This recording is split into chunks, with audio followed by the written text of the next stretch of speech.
ఒక పెద్ద చెట్టు కింద ఒక చీమల పుట్ట ఉండేది. అందులో చిట్టి అనే ఒక చిన్న చీమ నివసించేది. అది మిగతా చీమల కంటే చాలా చిన్నదిగా ఉండేది. అందుకని పెద్ద చీమలన్నీ దానిని చూసి ఎగతాళి చేసేవి. నువ్వు చాలా చిన్నదానివి, దేనికీ పనికిరావు అని భీమ అనే ఒక పెద్ద సైనిక చీమ ఎప్పుడూ అనేవాడు. ఒకరోజు ఆకాశం నల్లగా మారి కుండపోత వర్షం మొదలైంది. వాననీరు వేగంగా పుట్టలోకి ప్రవహించడం మొదలైంది. చీమలన్నీ భయంతో ప్రాణాలను అరచేతిలో పెట్టుకుని అటూ ఇటూ పరిగెత్తసాగాయి. అయ్యో, మన ఇల్లు మునిగిపోతోంది అని అరుస్తూ గందరగోళం సృష్టించాయి. రాణి చీమ ఆందోళనతో, భీమా, నువ్వు, నీ సైనికులు వెంటనే వెళ్ళి నీటిని ఆపండి అని ఆజ్ఞాపించింది. భీమ, ఇతర పెద్ద చీమలు మట్టిగడ్డలతో, ఆకులతో నీటి ప్రవాహాన్ని అడ్డుకోవడానికి ప్రయత్నించాయి. కాని వాన ఉధృతికి వారి ప్రయత్నాలన్నీ విఫలమయ్యాయి. చిట్టి ఇదంతా గమనిస్తోంది. పెద్ద చీమలు వారి బలంతో నీటిని ఆపలేకపోతున్నాయి. నేను చిన్నదాన్ని కాబట్టి ఈ నీటి ప్రవాహానికి మూలం ఎక్కడ ఉందో సులభంగా కనుక్కోగలను అని మనసులో అనుకుంది. చిట్టి ధైర్యం కూడగట్టుకుని నీటి ప్రవాహానికి ఎదురుగా నడవడం మొదలుపెట్టింది.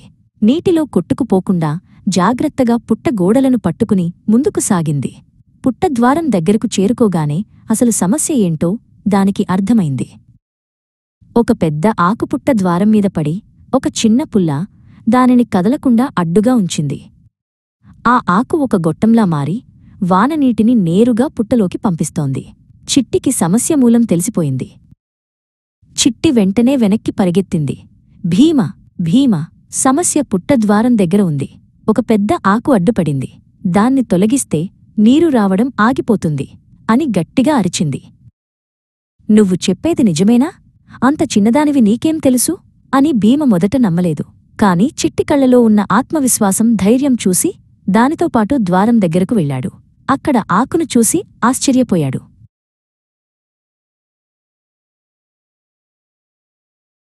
ఆ పుల్లను తొలగించాలి, కాని ప్రవాహం చాలా బలంగా ఉంది, నేను వెళ్లలేను అన్నాడు భీమ నిస్సహాయంగా.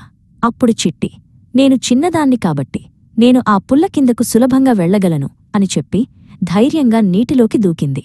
తన శక్తి అంతా ఉపయోగించి ఆ పుల్లను పక్కకు నెట్టింది.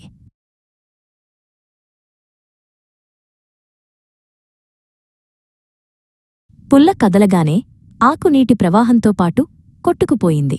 పుట్టలోకి నీరు రావడం వెంటనే ఆగిపోయింది. చీమలన్నీ ఆనందంతో చిట్టిని పైకి ఎత్తుకున్నాయి. చిట్టి మన హీరో, మనందరినీ కాపాడింది అని పొగిడాయి. ఆ రోజునుండి చిట్టిని ఎవరూ చిన్నదని ఎగతాళి చేయలేదు. ధైర్యానికి, తెలివికి శరీర పరిమాణంతో సంబంధం లేదని అందరూ తెలుసుకున్నారు.